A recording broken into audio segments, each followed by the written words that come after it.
In this episode of Athletic Training Chat, we have Roland Schmidt, who is an athletic trainer and has done a lot of work with athletes that have diabetes. Roland shares his personal story about how he got interested in diabetes just in general, but then how really it has been applied to the athletic population and those that have diabetes and struggle with it to try and make sure that they are able to compete, do things on the highest level that they're able to. So he dives into a lot of the basics that we need as athletic trainers and really where you can get involved more and really make a huge impact if you are working with athletes that have diabetes. So it is a wonderful conversation filled with a lot of information that I asked him to share after hearing him talk at our Wisconsin Athletic Trainers Association symposium. So a lot to take away there.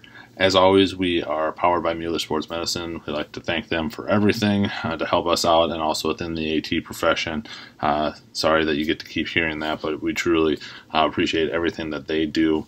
Their support to help continue to drive forward, and some of the initiatives we're doing is really second to none, and we appreciate that. As always, thank you for listening to this as you are helping support us giving out some donations. We've got a couple of inflatable cold tubs we're going to get out just by listening to the ad that's shortly to follow. We appreciate you working your way through that. It truly does bring money into us, which immediately goes out. We don't use it for anything else other than putting it back directly into helping fund those initiatives. If you want to find out more about those, check out clinicallypressed.org, our kind of parent company, if you will. Without further ado, please enjoy this episode.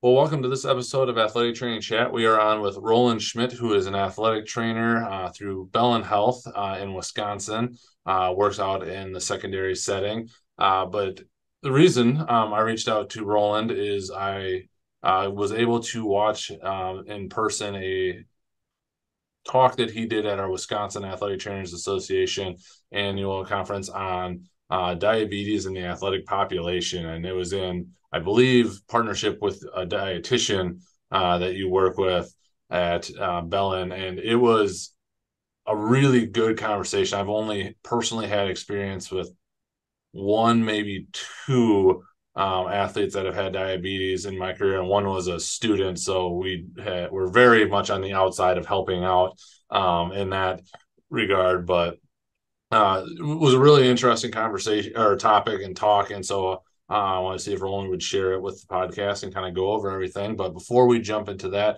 Roland, I want to turn it over to you to fill in kind of your background. And as we were just talking off recording, what kind of really brought you into being a focus, having diabetes in the athletic population being a focus for you?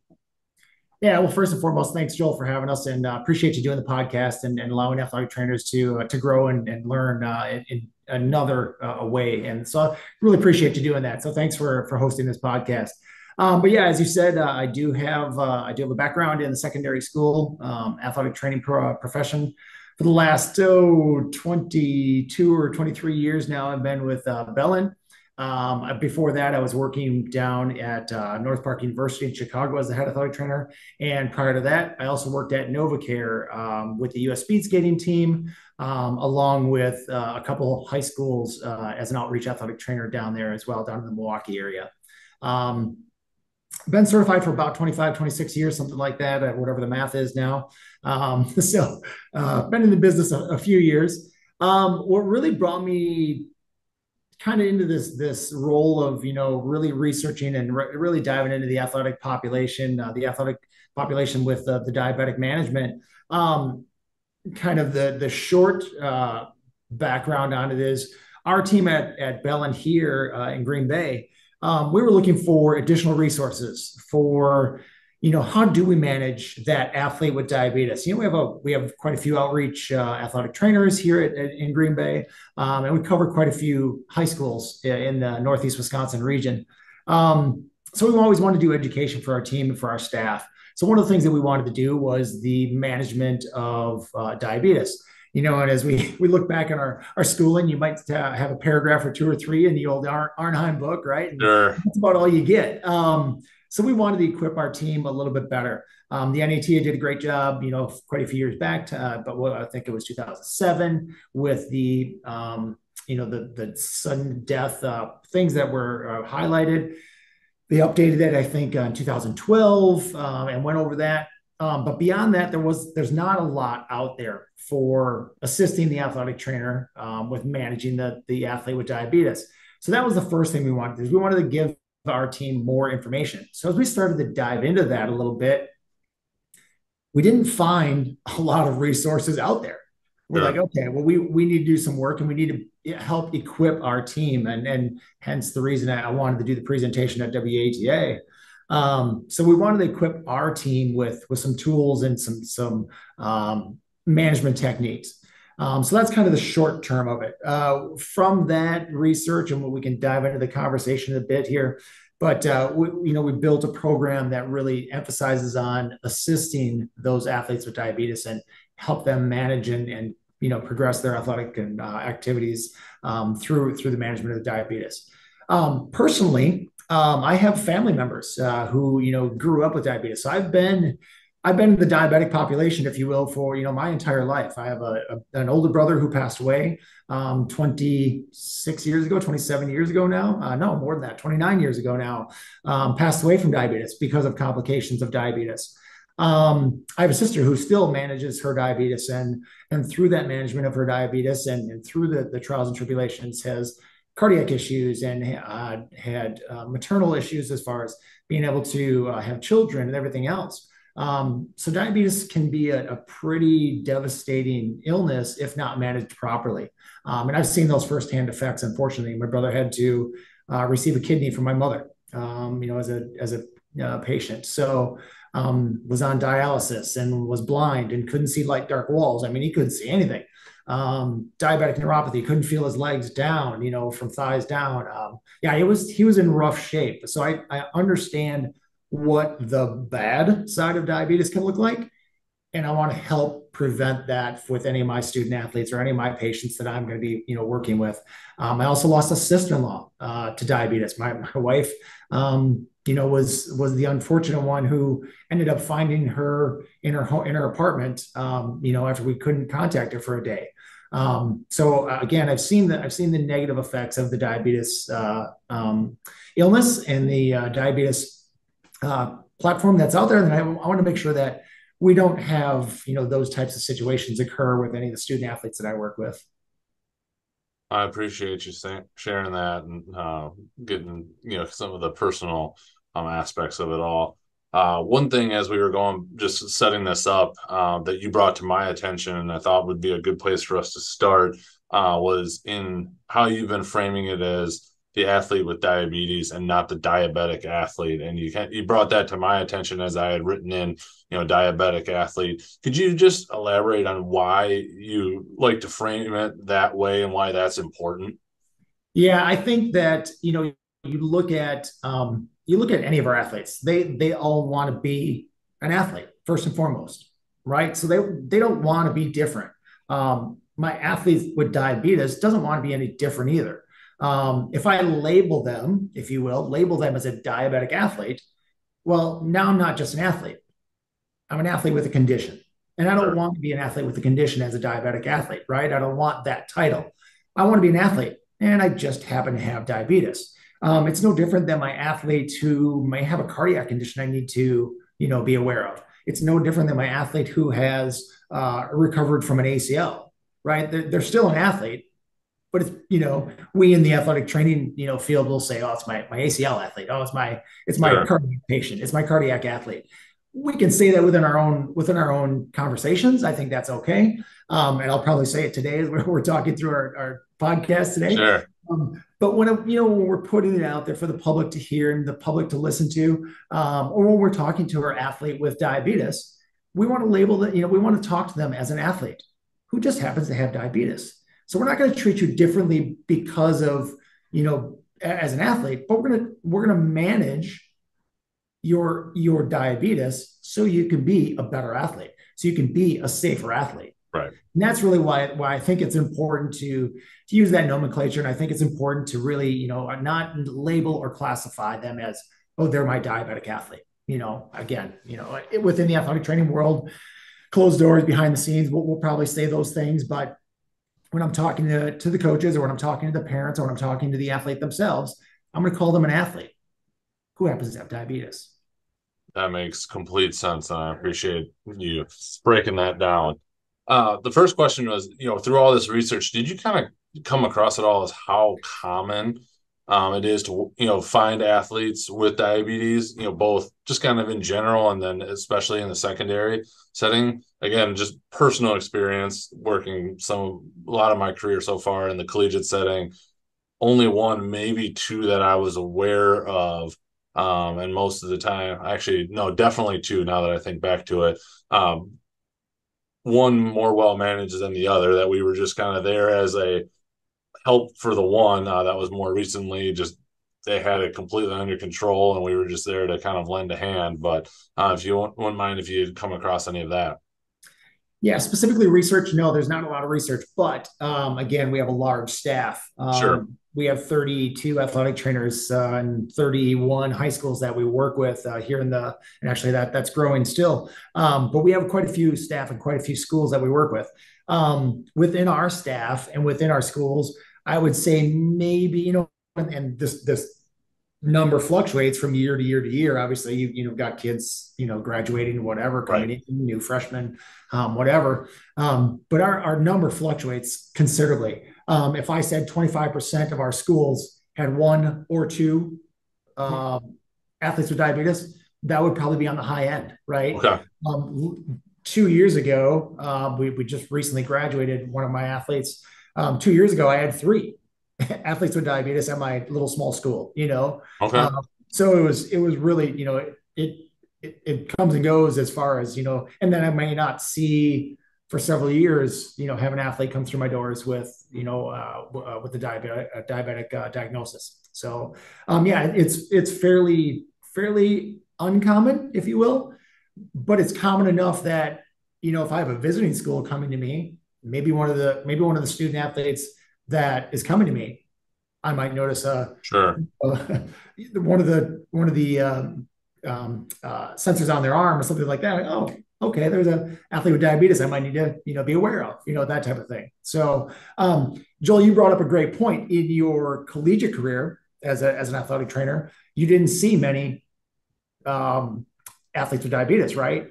And I think that's part of one of the things that again drove me to putting together with my teammates that I have here, putting together a program that we help these athletes. Because as we did some research, we called some of the bigger, well-known hospital systems.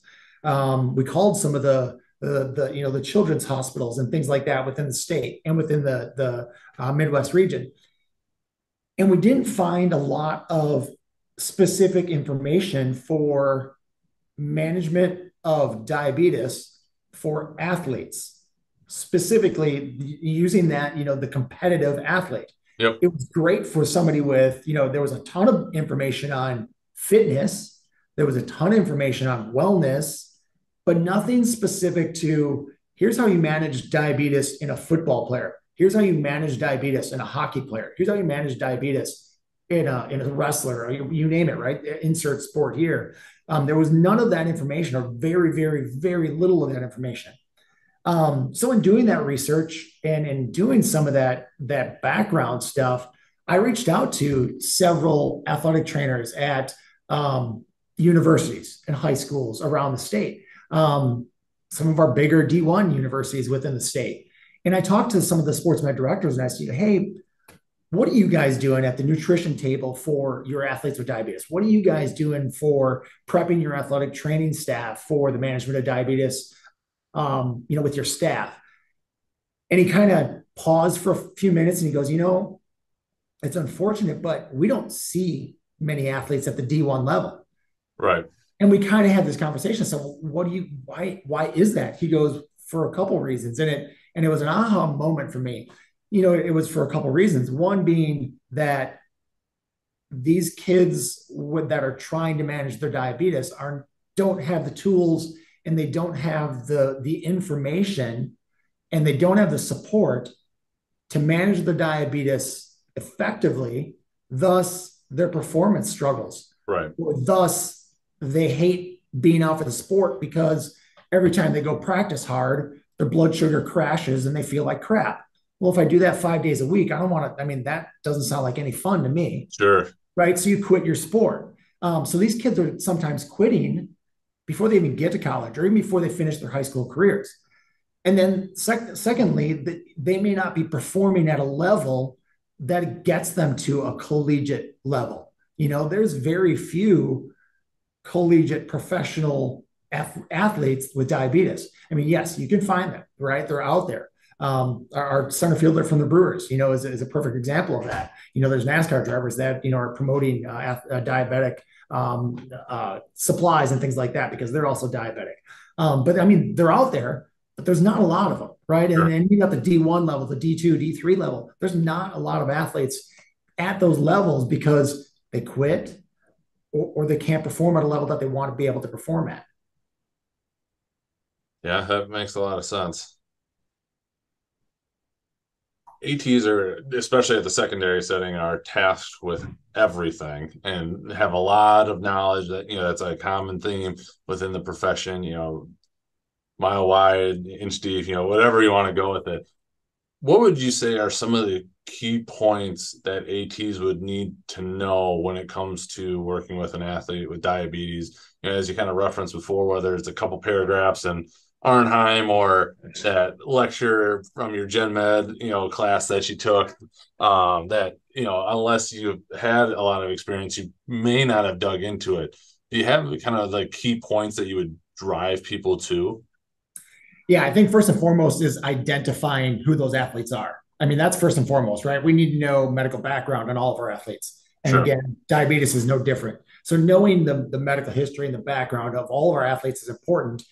And then being able to identify what athletes have diabetes, right? What athletes are managing that diagnosis. So that's first and foremost, just like any other diagnosis that we're managing. And then really knowing that athlete, and what I mean by that is knowing that athlete's signs and symptoms. Okay, this athlete A, signs and symptoms of hypoglycemia are lethargic or grumpy, or they become quiet or whatever. That's their signs and symptoms. But athlete B might be, I get angry, I get grumpy, I get hostile. Okay, so that's their signs and symptoms. Knowing that athlete, all right, that's first. How do we prevent their hypoglycemic event? How do we prevent that? Really talking to that parent and that patient or that student athlete, again, working in the secondary school setting, working with young adults. So I'm going to involve the parents with that conversation. Yep. And really figuring out what things trigger their hypoglycemic events. Okay, we need to have carbs on board 2 hours before a soccer game, right? Or we need to have simple carbs on board 30 minutes before the event, whatever it may be. And really knowing what their plan is. And if they don't have a plan, helping them develop that plan. And it's a lot of trial and error. I'm not going to lie. It's more of an art than it is a science. There's no doubt about it. And really, it sometimes is, okay, boy, we did too much, and all of a sudden we think we've got it nailed down, and then it gets hot out, and now the heat index changes everything, and now we start over with the heat index, right, screwing things up. Or with a female athlete, we think we've got everything figured out, and now they're on their menstrual cycle, and that screws everything up. We think we've got the blood glucose levels figured out. But I think the general things that we really just need to know is, what are your signs and symptoms that we're looking for? in those diabetic athletes, those athletes with diabetes, I did it already. Those signs and symptoms that we're really needing to know. What is that list? And that list is lengthy, so I won't bore anybody with that list. But you know what I mean. Your general signs and symptoms of lethargy and fatigue and nausea, dizziness. Mm-hmm. Many times it looks like heat illness, you know? So the signs and symptoms of heat illness look a lot like some of those signs and symptoms of hypoglycemic event. So you really need to be, again, knowing your athlete going, okay, where's this athlete? Yeah, it's 85 and hot out, but they're also one of my athletes with diabetes. Maybe I need to check blood glucose level, right? Sure. And then having the supplies, talk about checking blood glucose levels. Yes, your athlete will probably have those supplies, but I think it's also important for you as an athletic trainer to have those supplies. Have a glucometer, know how to use a glucometer, right? Many times you can get glucometers relatively inexpensive, if not free, or donated from a hospital system or whatever. Sure. Diabetic educators will give sample, glucometers out many times. So you can find them fairly inexpensively. Sometimes the supplies for them are a little bit pricey. The strips and things are a little bit pricey. I was gonna say, I remember that being the biggest cost, the little actual Yeah. strips to do it. The rest of it was fairly affordable. Not that it was outrageous, but I was like, really? That's the most expensive part? Yeah. Yeah. And sometimes that is the biggest thing. But again, if I put 10 in my glucometer kit for the year, and I buy it, again, with our clinic here, we buy several vials of them and we split those, Sure. 50 packs vials with our entire team, right? So you only need 5 or 10 or 15 in any one glucometer kit. Having glucose tabs or having fruit snacks or having some Gatorade, having those extra supplies, the cheese peanut butter crackers, you got a little protein, you got a little carbohydrate, those are great little snacks. One for your med kit, when you get tired and hungry during the event, but also for our athletes that may be, needing that boost as well. So, just having the appropriate supplies and having the appropriate tools, literally the tools to make sure that you're able to manage the diabetic athlete, the athlete with diabetes. So on the topic of tools, you talked about, the identification, knowing the medical history of your athletes, but what other, would you say baseline preparation or supplies, would you recommend that someone go after, outside of, you mentioned all the different snacks, the glucometer, anything else that, this is really something you should be paying attention to and have to be baseline ready? Yeah, I think obviously general knowledge of and again, may not be your athlete. It might be a visiting athlete that all of a sudden your coach from that visiting team goes, oh yeah, Johnny's one of our athletes with diabetes, and it looks like he's having a hypoglycemic event and we don't have his bag of supplies. Sure. Happens all the time, right? High school kids forget something. Who would have thought, right? Who would have thought? But it happens all the time. So it does fall on us for that. And I think really our role as an athletic trainer, everything from understanding, just a general understanding of continuous glucose monitors, a general understanding of what an insulin pump does, understanding that what the glucometer readings are. What does the double arrow mean versus the single arrow versus the double arrow down versus the double arrow up, right? What do those arrows mean? Sure. On a glucometer when you're looking at it, or when you're trying to read it for the patient? Knowing what baseline numbers are. And again, it comes back to knowing what baseline numbers are for your athlete, because baseline going into a game for one of my athletes, he needed to be in that 160 to 170 range, because we knew when the national anthem hit and he was all jacked up, he was going to shoot up to 220 or 230. And then after the first, couple plays during the game, he was going to drop back down to 100. And we just knew that was his MO. So knowing what numbers you need to be at, what is normal? Is it 80 to 120 is the magic, wheelhouse? But realistically, athletes with diabetes are never in that wheelhouse. They're Sure. always outside of that. So knowing what that, usually an athlete, we want to push them in that 110 to 120 to 140 to 160. That's realistic where we want those athletes to be during activity, during their time on the field or on the court, whatever it may be. So just knowing some of those baseline numbers, knowing what's too high. We don't want to see an athlete with 300 when they come off the court or when they come off the field. Again, even if I don't know that particular athlete or that specific athlete, it's always good to understand what some of that baseline stuff is, right? So just Sure. general diabetic management knowledge, obviously is really super, super important. Um, Other things, having some basic supplies, padding. Maybe I need some additional padding for a CGM sensor, that might be on the arm. Some donut padding, whether it's foam or whatever, because that stuff falls off, right? They get sweaty. They have issues with that. Knowing that athletes pump, do they leave it on? Do they take it off?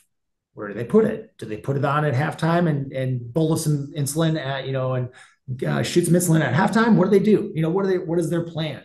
So just knowing that patient's plan, their general plan is important. Um, those are kind of the basics, if you will, of really what the athletic trainer's role is in that situation. Oh, that's awesome and gives a great place for people to start, even for me, just to go back and remembering some of those things and the kind of the general cutoffs is perfect.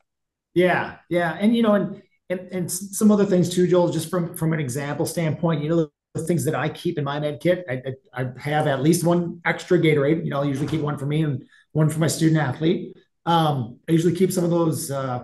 Not promoting any one brand, but the Ritz crackers that have the Sure. peanut butter in them. They're pretty tasty, and they do, like I said, have protein and carbohydrates. Protein's important for them to help level their blood glucose levels, so you can decrease those spikes a little bit.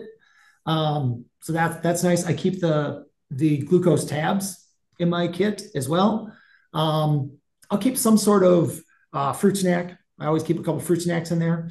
Again, I like fruit snacks. They're easy to keep. We know that one or two packs is about 15 grams, depending on what brand you have, of carbohydrates, which is good. It's quick, fast acting carbohydrates.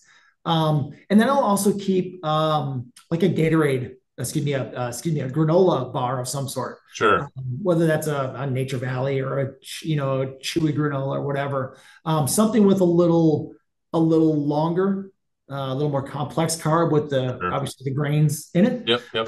but also usually it's some sort of fast acting carb with it. So it might be a chocolate chewy, or a peanut butter salt and nut chewy, something like that. Again, adding a little bit of protein with that salt and nut option too. So those are just some basics that I keep with me almost all the time, especially since I do have currently athletes with diabetes in my program. So I always have those supplies with me. Now, some of the food items I may not have in my kit if I'm not currently managing an athlete with diabetes myself. But if I'm just carrying some of those supplies, I'll always have my glucometer with me. I'll always Yep. have my gel tabs with me. Excuse me, my gel or my glucose tabs with me. Those are always in my kit, and those get rotated out, as they need to from an expiration standpoint. But when it comes to managing an athlete on your team, I always have those extra things with me for sure. Good reminders. Yeah, we always tried to have the glucometer and then some of those glucose tabs just in general, for Yeah, people and quick make Gatorade packets or whatever it is, just to have that even for people that weren't um, being athletes with diabetes. correct. Are there any major quote unquote do nots when it comes to caring for athletes with diabetes that you would just be like, this, you should probably shy away from this as much as you can? Yeah, we're not, as athletic trainers, we're not changing insulin levels for an athlete with diabetes. Sure. What we can recommend is their carbohydrate caloric. Yeah, no, that's a good Timing point. and that intake, those types of things, um, we can be an advocate and assist them with saying, okay, let's call your diabetic educator or let's call your endo and see if they think, if we've tried all the other stuff and we still think it's, boy, they're taking way too much insulin, or the timing of their insulin needs to be adjusted, or whatever it may be, or their insulin sensitivity we think has changed over the last 6 months or year that they've now been using the pump, or whatever it may be. We can be an advocate for them and assist them with management with their endo or with their diabetic educator, or their PCP, Yep. whoever's managing their diabetic care. um, but we can't adjust their insulin level. We can't adjust how much they're taking or when they're taking it. That's outside of our scope. So that's something we cannot do. Great The other point. thing, the other thing we should not be doing is given the old, they can't do this because they're a diabetic athlete. They can do all of this stuff, right? Let's not, again, it goes back to labeling them. Let's not label them and tell them they can't do it because they're, an athlete with diabetes. It's just we need to do things differently. We need to manage things differently. We need to find a way to allow them to do what they want to do. And I think that's a big part of what we do as athletic trainers. We're problem solvers, we're fixers, we're helpers, and I think we do a good job of that. And especially in this case, I think we do a good job of that, of figuring out a way to assist the athlete to do what they want to do, to allow them to do what they want to do. And I think that they can't or they shouldn't are not part of the conversation with these athletes with diabetes. You've done a great job of just leading me right into my other question. So congratulations on doing that. You're making my life really easy. You Awesome. just mentioned it on the do nots, not having the can't. We also, talked about earlier, high school, secondary school athletes maybe not making it through that level to go on to collegiate and beyond. But are there any other kind of major misconceptions about athletes and diabetes that you've seen in your career that that you've had to kind of dispel outside of the they can't do everything, because they definitely can. It's just figuring out, as you mentioned, the way to get there. Yeah, I think the biggest thing, and this may or may not be athletic training specific, but Sure. you know, diabetics, type 1 diabetics can't have sugar, shouldn't have sugar. Well, no, they actually need sugar because they'll die if they don't, because there'll be too Right. much insulin in their system, right? We know that, but it's the what type of sugar, what type of carbohydrates are they eating, right? Um, to just again to see a diabetic come over to my med kit, grab a handful of Skittles and 2 bags of fruit snacks. People look at them and go, "Man, what is that guy doing?" With Yeah. all the sugar that they're hammering down. Well, that's why they're diabetic. No, they're not diabetic because they had sugar. That's the misconception, right? That's Sure. they're diabetic because they were diagnosed with an autoimmune disease is what happened. So it's not, they didn't do anything to become a type 1 diabetic. Right. I think that's a big misconception. That's a Both great in point. athletes, in athletic trainers, but more so general public, Yep. obviously. Another big misconception is, well, it's not that bad of a disease. It's not that bad of a diagnosis. Well, as I opened with it can be, and if it's not properly managed, it will be. Um, so I think that people misunderstand that part of it. Is yes, you can go blind. You can have cardiac issues. Yes, you can have liver and kidney issues. Yes, you can have all of those bad things that potentially could happen. I've seen it in my world. I've seen it in my family of what things can go wrong um, if you don't manage your diabetes the way your diabetes should be managed. And without being a nag or without being, looking over them and watching over them every moment, I want them to know. I want my athletes to know that, hey, I care about you, and I don't want to see you on this side of it. And I think people forget that, or have that misconception that, oh, all you do is take your shot and you're fine. Right. It's way more than that. And then I think that leads me to my next misconception is every diabetic is treated and managed the same. I think you've laid out very clearly in this conversation that is not the 100% case. the furthest thing from the truth, right? Yep. Every Yep. diabetic is some sort of fancy snowflake because every snowflake is different, and every athlete I've managed is different as well. So even okay, take the example of a football player. All right, my athlete with diabetes who is a lineman, I'm managing different than I am the wide receiver Right. because their practices are different. The intensity of what they do is different. The number of plays that they're involved in is different. Um, all of that is different. So I have to manage their diabetes differently as well. Even though they're both football players, it's still totally different. What would you recommend for ATs to go to for the most up-to-date resources on, working with athletes with diabetes, just to make sure, if they're like, wow, this conversation really, I need to go back. And again, maybe Arnheim doesn't have as much in depth and it can only be updated so often. What would you recommend in terms of resources for people to go check out? Okay, so general resources, American Diabetes Association has some great general resources. Obviously, the NATA, as I alluded to Yep. earlier on, has the position statements that I think are great with management of diabetes. Um, as it relates specifically to the athlete with diabetes, we are woefully underserved as far as the resources we have available to us. Sure.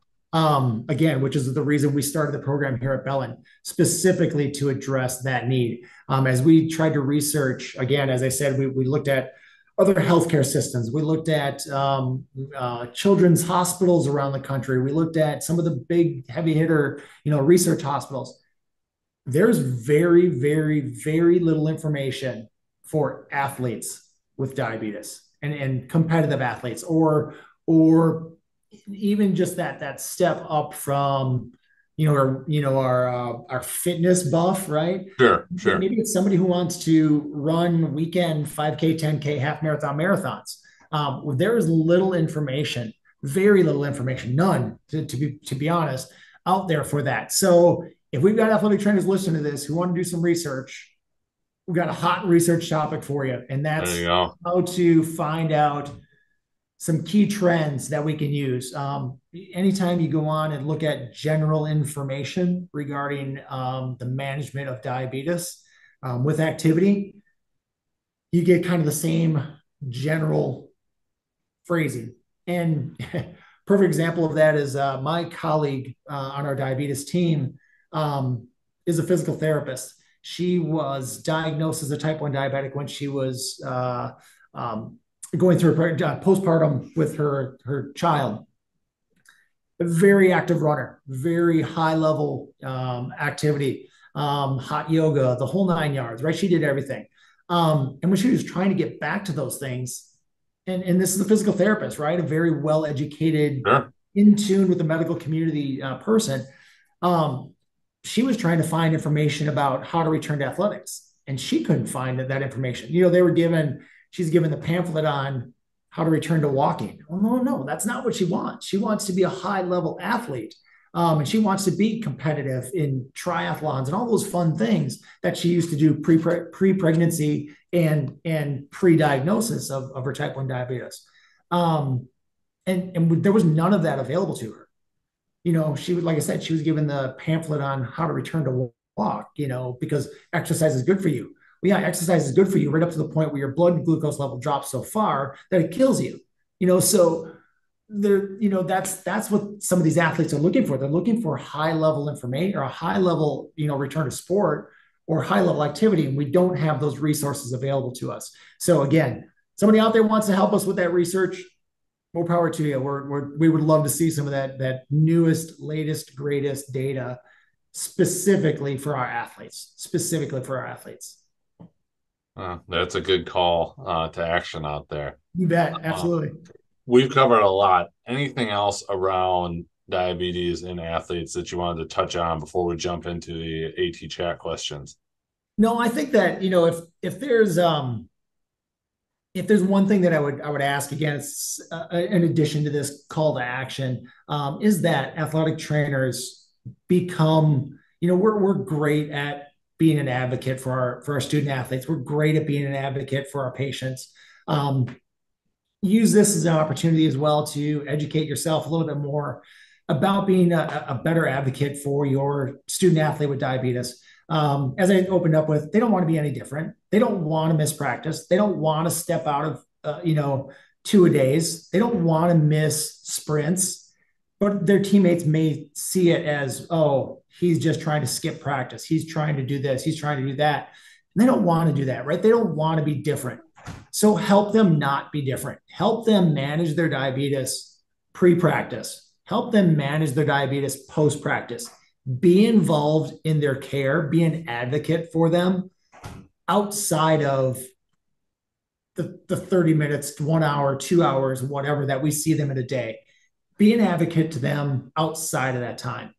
Help find resources for them to manage their diabetes for an all-day Saturday soccer tournament. How do they manage it throughout that, or a wrestling tournament all day versus how do they manage it during a practice, right? Those are two different things.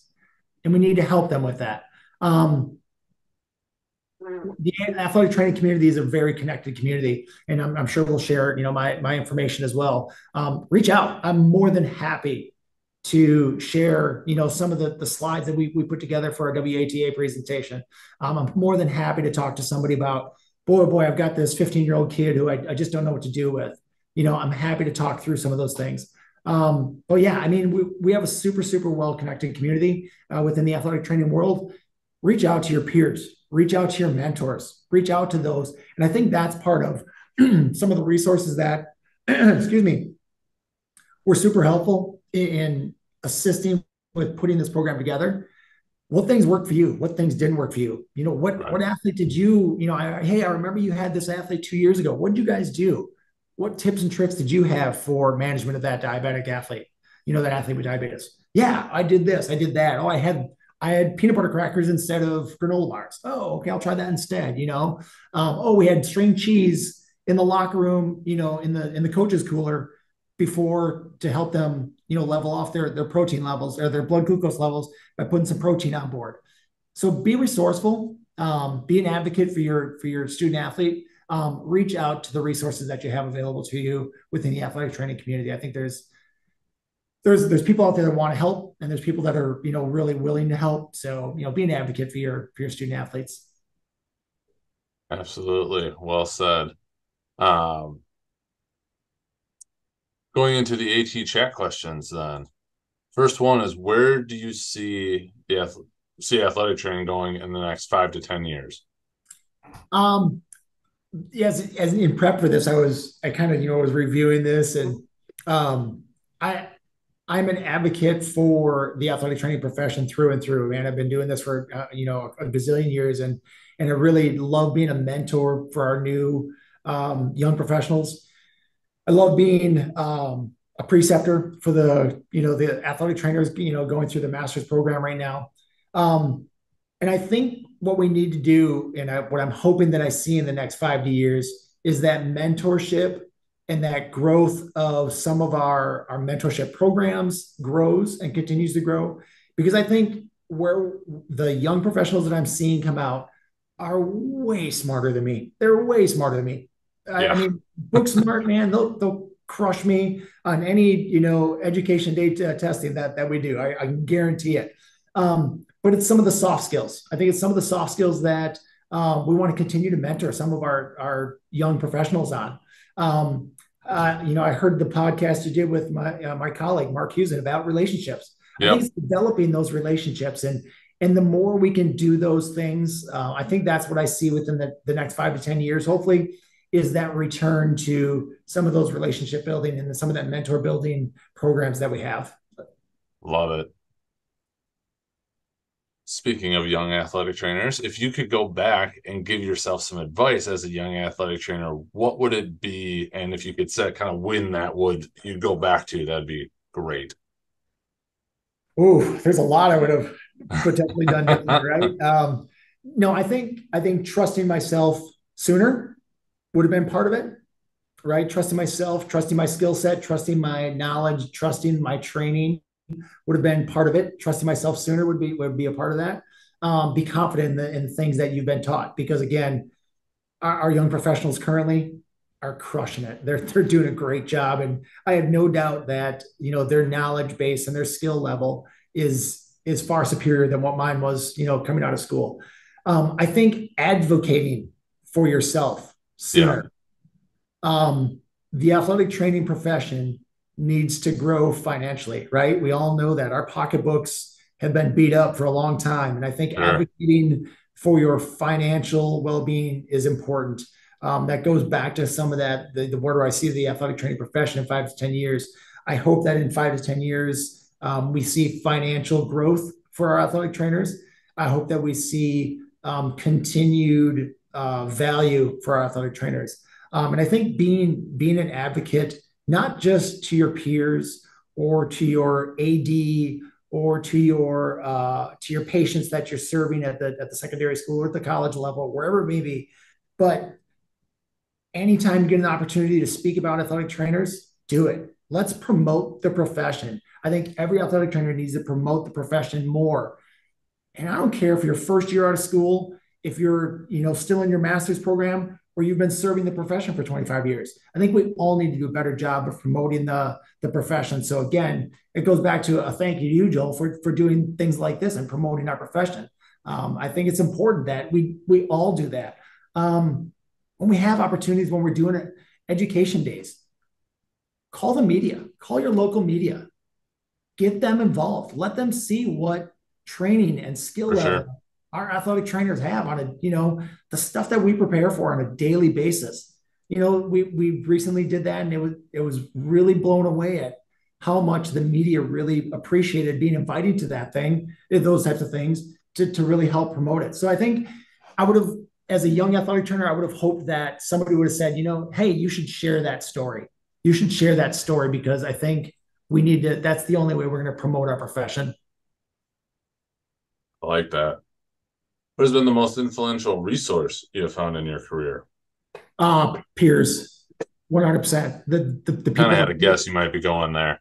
yeah, the people that I work with on a daily basis, first and foremost. Man, I had some fantastic mentors. To Russ Lapp was one of my collegiate professors, was phenomenal. Mark Cole, another good buddy of mine, Yeah, it's been awesome. Keith Owsley, I mean, Kim Calvert, I mean, the list is endless. I could name names for an hour, but yeah, each one of them gave me something that I could bring to my athletic training profession. Gosh, all the way up to Pepper Burris and the Green Bay Packers staff, Kurt Fielding, those guys, all those guys were phenomenal, resources. And again, I think we're a connected community. Don't be afraid to reach out to those people, because they were in your shoes, last year, 2 years ago, 10 years ago. So yeah, I mean, your peer group, I think, has been my biggest resource. The new staff, my young professionals that I work with, they're phenomenal. I mean, like I said, I mean, I'll pick their brains sitting in the clinic, today and hey, I had this athlete or I had that. Yeah, absolutely. The people that I work with and the people that I've previously worked with, for sure. that is a common one, and rightfully so. Right? Yeah. As an AT in your role, how do you take care of yourself? I have made myself turn off the phone, and not being everything to everyone at all times. I've forced myself to understand that mental health component of our job. Um, I have taken on several roles within that. I'm part of the Wisconsin Athletic Trainers Critical Incident Stress Management Team, the WATA Cares program. Yep. I'm also part of our group here at my workplace at Bellin, as a peer resource for those critical incidents that may have occurred within the hospital setting or within our community setting. Um, I've also, become a youth mental health first aid instructor, because of the suicide rates and things that we've seen in our high school settings and middle school ages and things like that. So I've become a mental health first aid instructor. So understanding the mental health component of this job, and understanding the stress that it takes to do this job. I've really forced myself to be cognizant of that. While I don't do some of the physical things that I probably should be doing with, health and well-being, Sure. I certainly try to maintain the mental aspect of what I'm, making sure I'm spending time with my family, making sure that when I'm with my family, I'm connected to my family, and hopefully my phone gets put away for enough time that, it actually looks like I'm involved in that conversation. Yep. I do a lot of fun stuff outside. I enjoy hunting and fishing and doing a lot of that. So, and again, many of Perfect. my athletic training friends and colleagues partake in that with me. So yeah. Nice. If you could change or eliminate one thing, could be a modality, common practice, a mindset, or anything of your choosing in athletic training, what would it be? Yeah, I think I mentioned it a little bit in that last answer with I think Sure. we need to be aware that we can't fix everyone and we can't fix everything and we can't be there all the time for everyone. I follow lots of, Facebook pages and secondary school pages and all these different things and it's like, oh, I can't leave practice. I'm like, yeah, you can. Absolutely you can. Your coaches are CPR certified. Your coaches are first aid certified. They know how to dial 911. You've gone through an emergency action plan with them. Go home. You've got your son or daughter's, recital you want to go at. Go, man. Be there for your own mental health. I wish that philosophy that we need to be there 24/7, 365 for everybody all the time would go away. People are getting, I mean, while I love to be relied upon and it's job security to be relied upon, we also don't need to be relied upon for every little nick, boo boo, band aid, and owie, right? Yep. So I think that I wish that mindset would shift a little bit, and I'm lucky. I'm super super super lucky that my coaches and my administrators at the secondary school I'm at, they totally support that. They know they want me to leave at 5:30 when my time frame on my door says leave at 5:30. They want me to go home. They want me to get out of the For building and sure. be with my family. So I'm super lucky in my setting currently. And I think that mindset is changing slightly, Yep. but I think we can do a better job of it. I think we can all do a better job of that. I learned that lesson as well. It's a hard one to put back in the bag once it's out, but you can get Right. Right. Yeah. That snowball will roll quickly, won't it? yes, yes, it does. Last question before we wrap up. What does being an athletic trainer mean to you? um, I use the words helper. I use the words problem solver. I use the words friend, colleague, confidant, mentor, teacher. That's what athletic training is to me. I mean, this you're gonna make me cry. This is my emotional side of what I do. I'm passionate about my job. I'm passionate about the work I do. I'm passionate about the people I serve.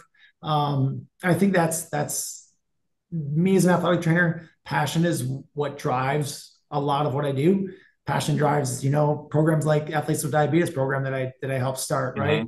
Hmm. Passion drives me answering a phone call at 10 o'clock when I know a coach usually isn't going to call me at 10 o'clock. Um, I think those are the things that drive me as an athletic trainer, and that's kind of what athletic training means to me is that you can't do athletic training half-heartedly. You have to be passionate about the profession. I like that answer. Thanks for sharing. Uh, just to wrap up, as you mentioned before, if people want to connect with you, bounce ideas off or just look for some more resources, what would be the best way for them to get in contact? Yeah, my work email is always available for those professional contacts. Roland.schmidt at bellin.org, Roland.schmidt, Schmidt at Bellin, BELLIN.org. That's probably the easiest way.